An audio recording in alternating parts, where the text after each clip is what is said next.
Bismillahirrahmanirrahim. Assalamualaikum warahmatullahi wabarakatuh.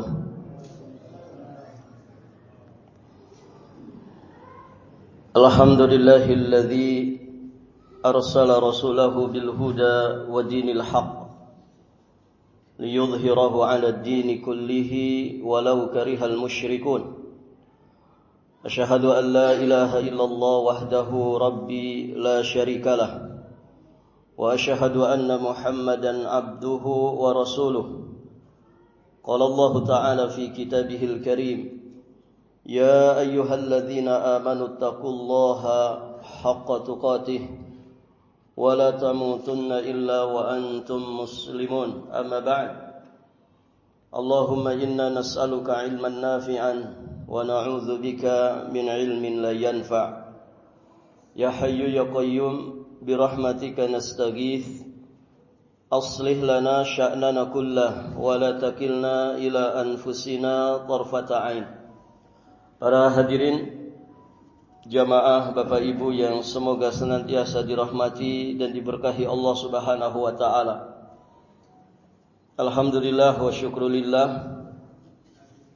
pada malam hari ini kita sudah masuk di tanggal pertama di bulan yang pertama dari tahun baru Islam 1448 Hijriah.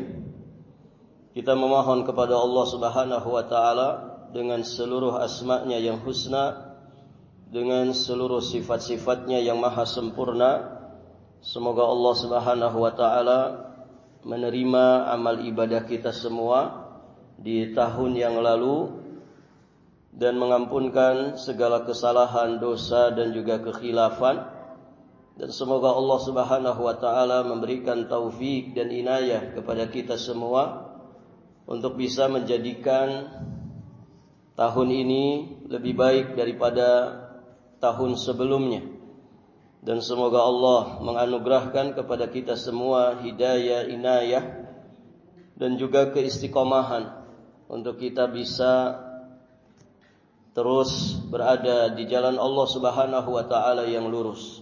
Amin Allahumma ya rabbal alamin.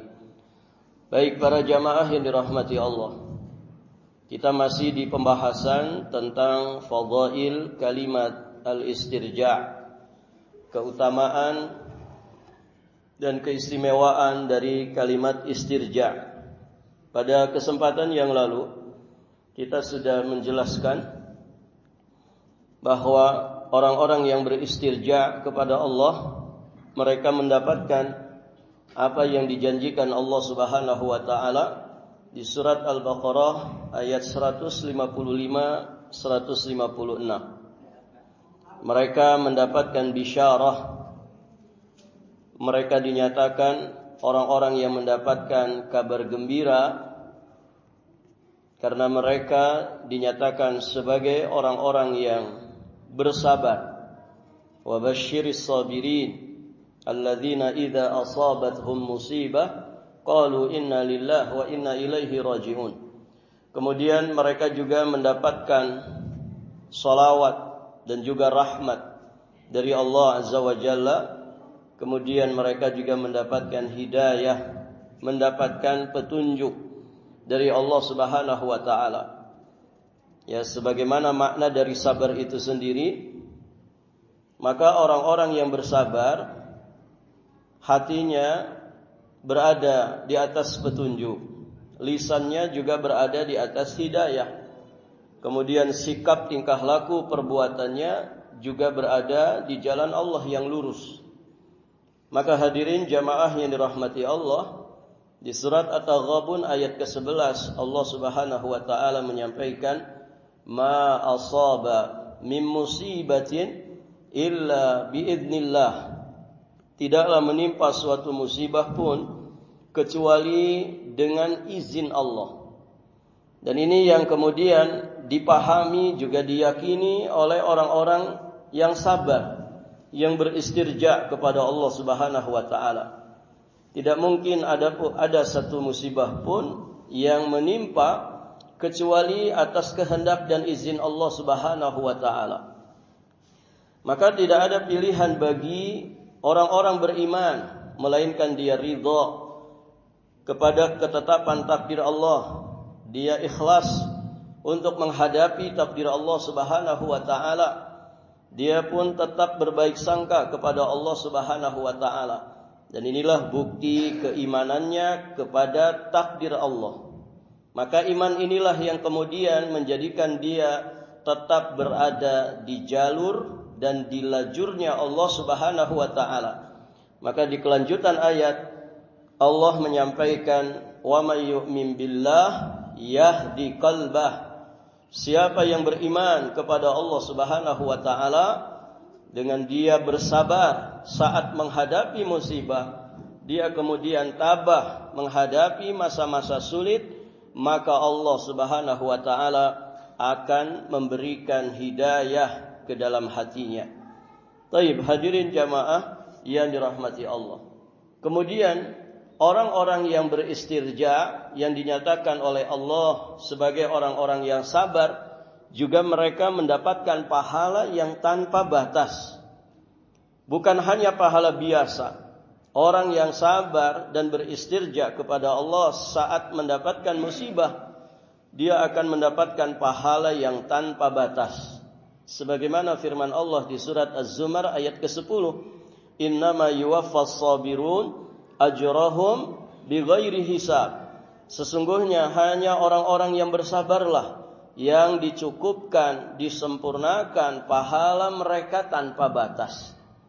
Jadi tidak ada angkanya, tidak ada hitung-hitungannya 10, 70 atau 100 atau sekian. Tapi Allah menyebutkan bighairi hisabin, tanpa batasan hitungan. Baik, tentu ini sesuatu yang menggiurkan ya bagi orang-orang beriman. Maka pantaslah orang-orang yang beriman, sepahit apapun musibah, sebesar apapun ujian yang dia hadapi, dia akan kuatkan kesabarannya di dalam jiwa dan juga raganya. Dan ini yang nantinya kemudian akan membuahkan surga di kehidupan akhiratnya. Maka orang-orang yang masuk ke dalam surga Allah disambut oleh para malaikat dengan sambutan yang sangat meriah, dengan ucapan yang sangat menyejukkan hati dari orang-orang yang akan masuk ke dalam surga ini. Apa kata para malaikat yang Allah Subhanahu wa taala kisahkan di surat Ar-Ra'd ayat ke-24? "Salamun alaikum bima sabartum fa ni'ma uqbad dar."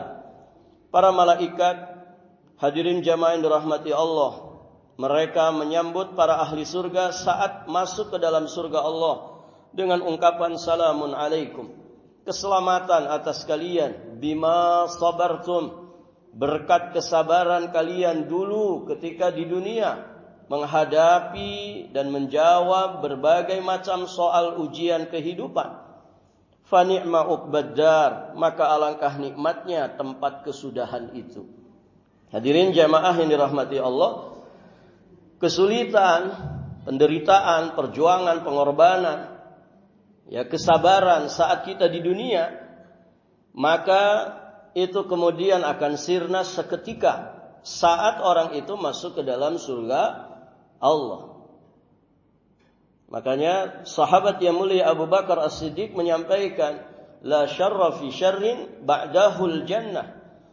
Tidak ada keburukan sejatinya, tidak ada penderitaan, tidak ada kesengsaraan, kalau kemudian ujung-ujungnya adalah surga Allah. Hadirin jamaah yang dirahmati Allah, artinya taruhlah orang-orang beriman itu sepanjang hidupnya di dunia, taruhlah hanya mendapatkan ujian demi ujian, penderitaan demi penderitaan, mungkin 60 tahun lamanya, 70 tahun lamanya. Taruhlah demikian keadaannya, walaupun pada dasarnya tidak seperti itu. Ya, sulitnya kita, susahnya kita di dunia ini, alhamdulillah selalu bercampur dengan kesenangan. Bahkan kalau orang itu mau jujur kepada Allah, kemudian kepada dirinya sendiri, kesenangan, kelapangan yang kita alami di dunia ini jauh lebih besar, jauh lebih banyak ketimbang kesusahan dan penderitaannya. Kan begitu. Namun taruhlah bahwa orang-orang beriman itu sepanjang hidupnya menderita, sepanjang hidupnya di dunia kesusahan demi kesusahan, namun dia konsisten, teguh dan tabah dengan kesabarannya. Maka para jamaah saat nanti masuk ke dalam surga Allah, 60 tahun penderitaannya itu, 60 tahun rasa pahitnya dia dengan konsisten dalam kesabarannya, itu akan sirna seketika. Lenyap seketika tanpa bekas sedikit pun. Dengan masuk ke dalam surga Allah. Maka salamun alaikum bima sabartum. Keselamatan, kesejahteraan atas kalian berkat kesabaran kalian dulu ketika di dunia. Nah itu hadirin jamaah yang dirahmati Allah. Tentu ini fadilah yang sangat besar, yang siapapun memahaminya, maka dia ketika mengucapkan kalimat istirja ini bukan sekedar ucapan lisan, tapi mengandung muatan-muatan yang begitu dalam. Taib, hadirin jamaah yang dirahmati Allah. Berikutnya, di antara fadilah dari kalimat istirja, karena istirja ini adalah ciri khas orang-orang yang bersabar, maka berarti semua fadilah kesabaran akan didapatkan oleh orang-orang yang mengucapkan kalimat istirja ini. Di antaranya, mereka akan mendapatkan ma'iyatullah. Mereka akan mendapatkan ma'iyahnya Allah. Yakni Allah subhanahu wa ta'ala akan senantiasa membersamai dirinya. Para jamaah sekalian, di surat Al-Baqarah ayat 153, Allah subhanahu wa ta'ala berfirman, Innallaha ma'as sabirin. Sesungguhnya Allah beserta orang-orang yang sabar. Kemudian di surat Al-Anfal ayat 66, ayat yang hampir mirip, Wallahu ma'as sabirin. Dan Allah bersama dengan orang-orang yang sabar. Hadirin jamaah yang dirahmati Allah, dalam hidup ini, kalau kita sedang susah, tapi ada sosok yang setia membersamai, kira-kira gimana rasanya, Pak? Kesusahan itu menjadi terasa agak ringan, kan begitu ya? Bapak nih sedang susah, tapi ternyata Bapak tidak sendirian. Dibersamai oleh siapa? Oleh istri Bapak yang sangat setia. Ya. Di dalam suka, di dalam duka selalu setia membersamai. Ya, kira-kira musibah yang besar itu apakah tetap terasa besar ataukah setidak-tidaknya terkurangi? Ya, bahkan bisa saja berubah. Musibah itu menjadi musibah yang kecil, bahkan tidak terasa sama sekali. Itu di dunia, hanya dibersamai oleh makhluk. Hanya dibersamai oleh sosok manusia, sama-sama seperti kita. Masya Allah, hadirin jamaah yang dirahmati Allah. Tentu berbeda rasanya, kan begitu. Kita saat ada di satu perjalanan, tersesat misalkan, itu keadaannya mencekam, mungkin di tengah hutan, mungkin di tengah padang Sahara yang tidak ada sesuatu apapun, tapi kita berdua, ada yang membersamai kita. Tentu keadaannya berbeda saat kita dalam keadaan seperti itu dan kita sendirian, sebatang kara. Itu di dunia, hadirin jamaah yang dirahmati Allah. Kebersamaan itu atau dibersamai seseorang itu ternyata sangat bermanfaat. Lantas hadirin jamaah yang dirahmati Allah, bagaimana kemudian kalau yang membersamai kita itu Allah? Dan kebersamaan di sini lebih dalam sekedar kebersamaan biasa. Kebersamaan yang dimaksud di sini adalah ma'iyat al-khasah, kebersamaan yang khusus. Berupa apa? Berupa ta'yid, wan nasr, was sabat. Allah subhanahu wa ta'ala mengokohkan orang-orang yang bersabar. Allah subhanahu wa ta'ala meneguhkan mereka. Allah menjadi wali, menjadi penolong bagi mereka. Allah yang kemudian menenangkan batin mereka. Tak peduli sesusah apapun keadaan itu, seburuk apapun situasi dan kondisi itu, orang-orang yang sabar ditenangkan batinnya oleh Allah subhanahu wa ta'ala. Mau dolar 50.000 kah? Begitu kan? Barakallahu fikum. Mau BBM 1 liternya 50.000, gak ada masalah. Batinnya selalu tenang. Nah, itulah orang-orang yang sabar, dibersamai oleh Allah, diteguhkan hatinya sehingga tidak terguncang. Dia ditolong oleh Allah Subhanahu wa taala untuk menghadapi musibah itu zahiran wa batinan. Ya, secara lahir dan juga batinnya. Maka inilah istimewanya orang-orang yang bersabar. Taib, hadirin jamaah yang dirahmati Allah. Kemudian hadirin jamaah yang dirahmati Allah, terakhir, di antara keistimewaan dari kalimat istirja, walaupun masih banyak poin-poin yang lain, ya kita anggap ini poin terakhir. Orang-orang yang istirja, maka mereka akan mendapatkan ganti yang lebih baik dari musibah yang menimpa dirinya. Orang-orang yang mendapatkan musibah dan dia mengucapkan kalimat istirja dengan segenap lahir dan batinnya ikhlas karena Allah, mengikuti tuntunan Rasulullah, maka Allah pasti akan memberikan ganjaran yang lebih baik. Apa buktinya? Di dalam sebuah riwayat hadis terdapat di Sahih Muslim kisah tentang Ummu Salamah radhiyallahu taala anha. Sosok wanita yang jalilah, sosok wanita yang mulia di sisi Allah Subhanahu wa taala, kemudian di sisi Rasulnya, kemudian di sisi kaum muslimin bahkan muslimah, menjadi sosok teladan yang istimewa terkhusus bagi para muslimah. Itulah Ummu Salamah Hindun binti Abi Umayyah bin Al-Mughirah bin Abdullah bin Umar bin Makhzum bin Yaqazah bin Murrah Al-Makhzumiyah. Ya, dari Bani Makhzumiyah. Ya, beliau ini juga salah satu di antara putri dari paman Khalid bin Walid, atau sepupuan dengan Khalid bin Walid, termasuk juga beliau seorang putri dari paman Abu Jahal. Hadirin jamaah rahmati Allah. Ummu Salamah radhiyallahu taala anha wa ardhaha, beliau pernah mendengar Nabi sallallahu alaihi wasallam bersabda, "Ma min muslim tusibuhu musibatun fayaqulu ma amarahu Allah, inna lillahi wa inna ilaihi raji'un. Allahumma ajurni fi musibati wa akhlif li khairan minha illa akhlafallahu lahu khairan minha." Apabila, kata Nabi sallallahu alaihi wasallam, ada seorang muslim yang mengalami musibah, lalu dia mengucapkan kalimat seperti yang diperintahkan Allah Subhanahu wa taala. Jadi maksud adalah kalimat istirja. Dia mengucapkan inna lillahi wa inna ilaihi raji'un. Sesungguhnya kami ini hanyalah milik Allah dan kami hanya pasti akan dikembalikan kepada Allah. Kemudian dia ikuti dengan kalimat Allahumma ajurni fi musibati. Ini tambahkan kalimat ini. Allahumma ajurni fi musibati. Ya Allah, berikanlah pahala atas musibahku ini.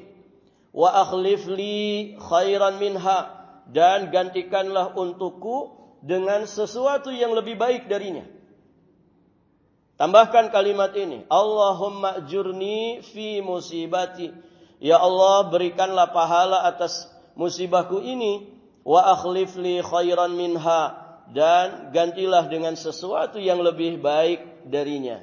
Nah, tidaklah, kata Nabi, seorang yang tertimpa musibah dia mengucapkan kalimat istirja dengan tambahan kalimat ini, melainkan Allah pasti akan memberikan ganti untuknya dengan yang lebih baik.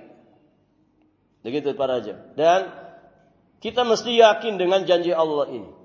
Tadi ya, bagi seorang mukmin,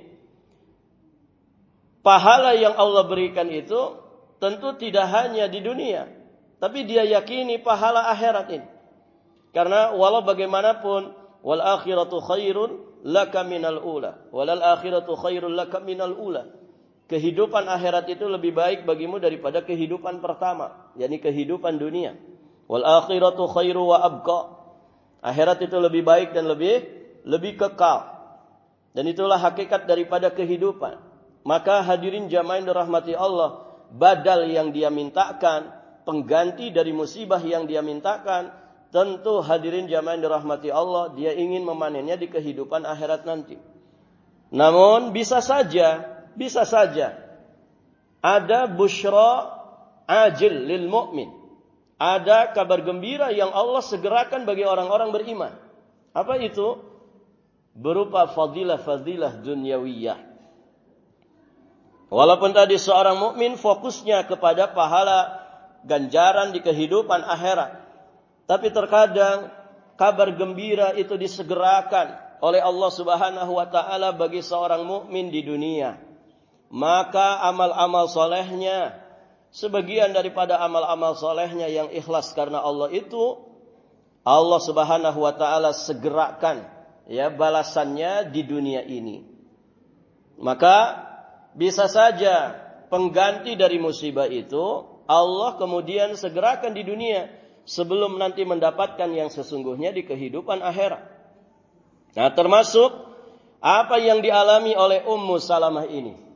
Apa yang dialami oleh Ummu Salamah ini, hadirin jamaah yang dirahmati Allah. Jadi ada kisah yang dikisahkan tentang Ummu Salamah. Saat suami pertama beliau, siapa suami pertamanya Ummu Salamah? Abu Salamah. Baik, hadirin jamaah yang dirahmati Allah.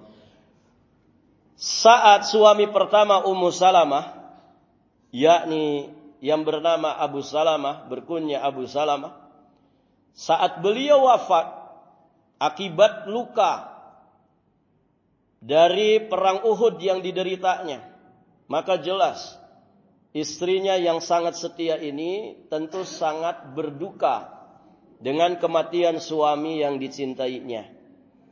Maka beliau kemudian teringat dengan doa yang diajarkan oleh Nabi di dalam hadisnya ini. Maka hadirin jamaah yang dirahmati Allah, beliau mengamalkan doa musibah yang pernah diajarkan oleh Rasulullah ini. Jadi beliau istirja kepada Allah, inna lillahi wa inna ilaihi raji'un. Allahumma ajurni fi musibati wa akhlif li khairan minha.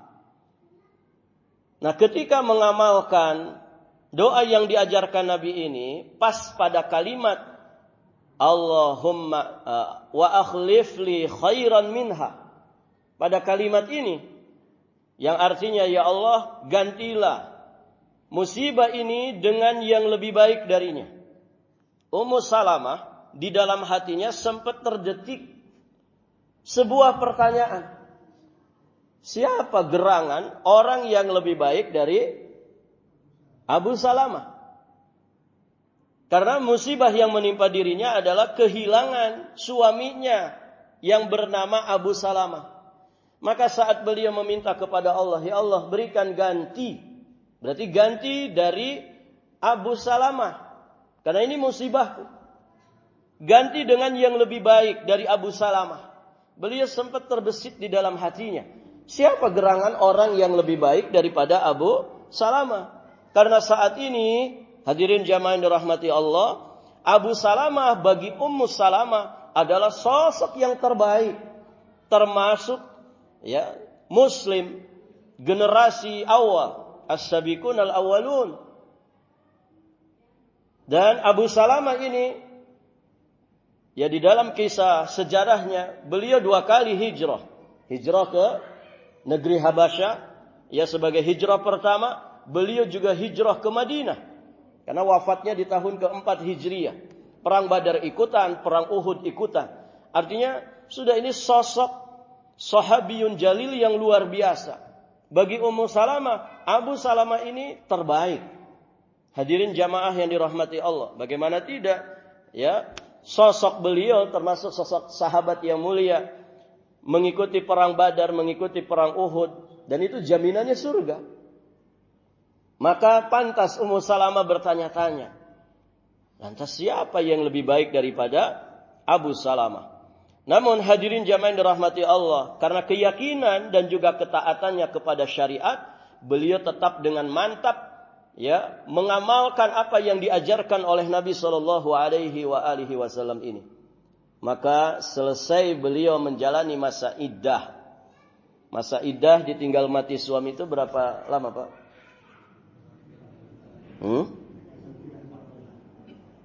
Berapa? Ibu-ibu, ada ibu-ibu enggak? Kalau suami ibu meninggal dunia duluan, ibu menjalani masa iddah, jangan langsung kawin lagi, ya. Jalani dulu masa iddah. Berapa masa iddah istri yang ditinggal mati suami? Arba'ata ashhur wa ashra. 4 bulan 10 hari. 4 bulan 10 hari. Itu masa iddah istri yang ditinggal mati suami. Nah, ketika selesai dari menjalani masa iddah, hadirin jamaah yang dirahmati Allah, Masya Allah, Tabarakar Rahman, Allah subhanahu wa ta'ala pun membuktikan janjinya secara nyata.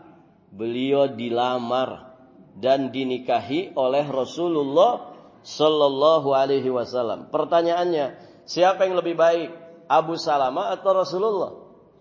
Jelas Rasulullah sallallahu alaihi wasallam.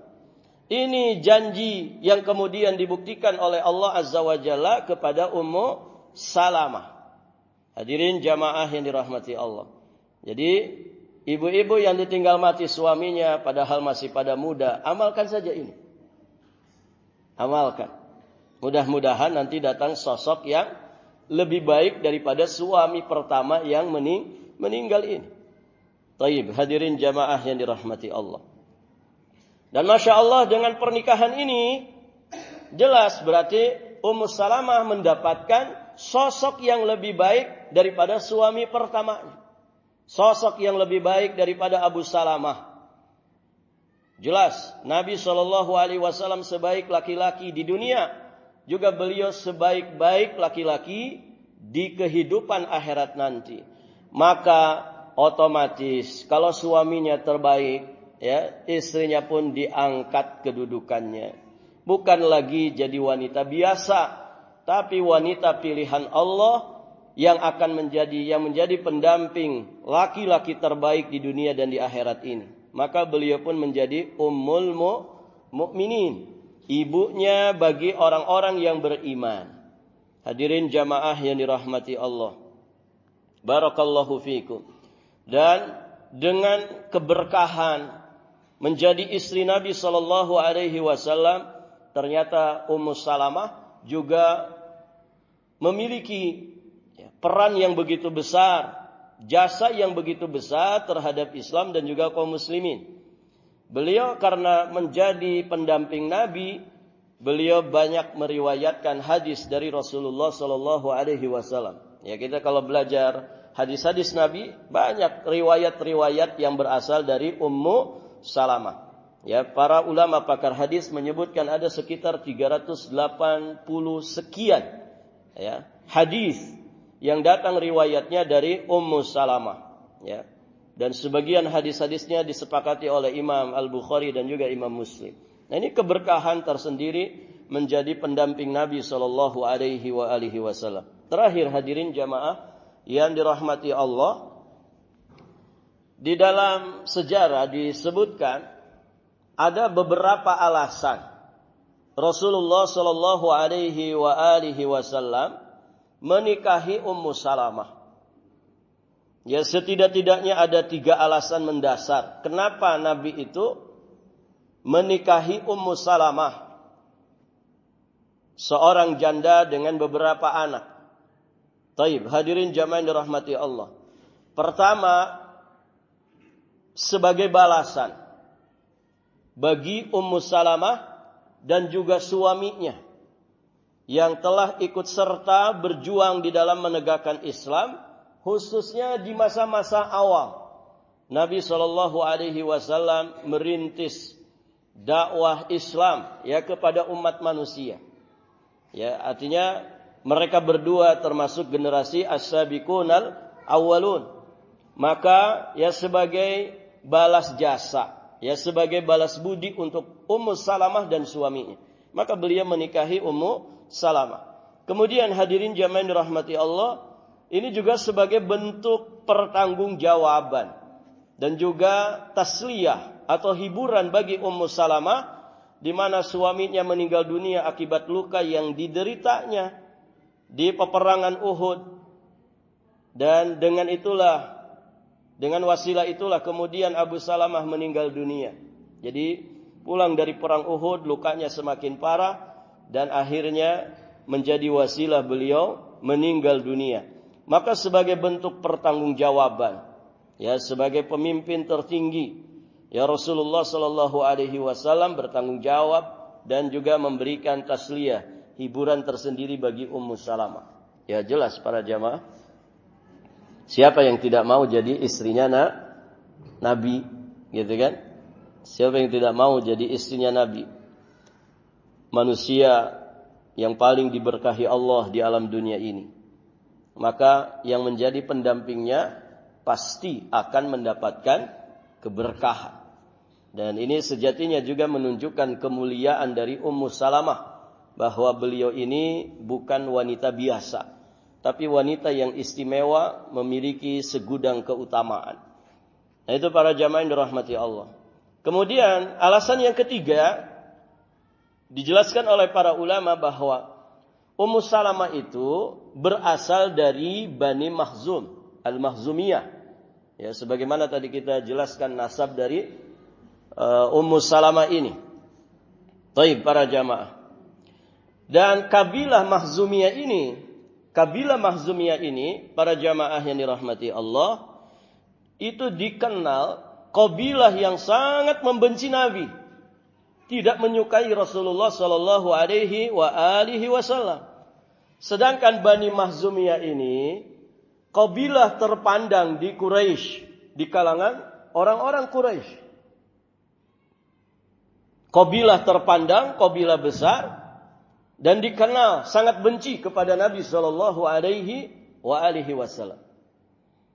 Maka hadirin jamaah yang dirahmati Allah, dengan Nabi menikahi salah satu wanita dari Bani Makhzumiyah ini, maka Rasulullah sallallahu alaihi wasallam seolah-olah ingin menampakkan kepada mereka, menegaskan kepada mereka bahwa sedikit pun beliau tidak memusuhi mereka. Buktinya apa? Nabi menikahi salah satu wanita dari Bani Makhzumiyah. Taib, hadirin jamaah yang dirahmati Allah. Dan demikianlah keluhuran akhlak Nabi. Para jamaah, keluhuran akhlak Nabi sallallahu alaihi wasallam itu luar biasa. Ya. Kalau kita dimusuhi oleh satu kabilah tertentu, ya, kira-kira gimana, Pak? Pokoknya pasti dideklarasikan. Anak keturunanku 7 turunan, pantang, begitu ya? Menikah, ya?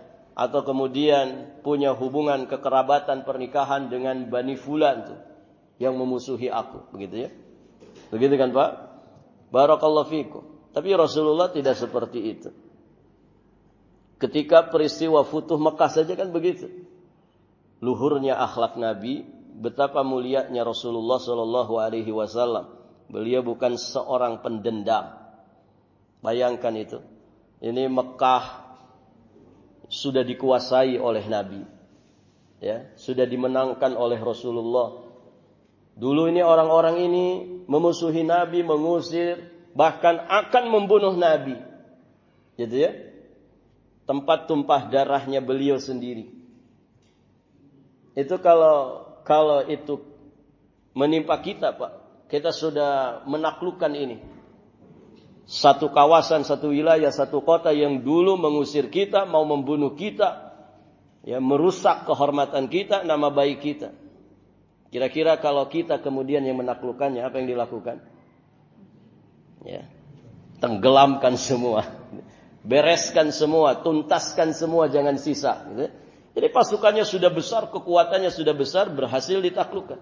Tapi kan Nabi enggak begitu. Nabi tidak seperti itu para jamaah. Bahkan Nabi punya taktik sendiri dengan keluhuran akhlaknya. Ya. Siapa yang berlindung di Ka'bah maka dia aman. Siapa yang berlindung di rumah Abu Sufyan maka dia aman. Luar biasa para jamaah. Dan dengan itu akhirnya orang-orang pada masuk Islam, bahkan berbondong-bondong. Apa suratnya di dalam Al-Quran? Surat An-Nasr. Idza jaa nasrullah wal fath wa ra'aitan nas yadkhuluna fi dinillahi afwaja. Manusia akhirnya berbondong-bondong masuk ke dalam Islam. Satu rombongannya bisa 40 orang. Semuanya menyatakan keislaman di hadapan Nabi sallallahu alaihi wasallam. Nah, ini kan luar biasa. Para hadirin jamaah yang dirahmati Allah. Demikian. Ya, semoga apa yang disampaikan bermanfaat. Insyaallah taala di lain kesempatan kita akan membahas tentang kalimat istighfar. Jadi kalimat tahmid sudah kita bahas, kalimat istirja sudah kita bahas. Nanti kita berikutnya akan membahas kalimat istighfar. Biidnillahi ta'ala wa taufiqihi wa inayati. Demikian para jamaah, kesimpulan dari apa yang kita sampaikan, berusahalah untuk selalu menjadi orang-orang yang sabar. Dan sabar itu ibadah yang tidak ada jadwalnya. Dia bisa dibutuhkan kapanpun, dalam situasi kondisi apapun.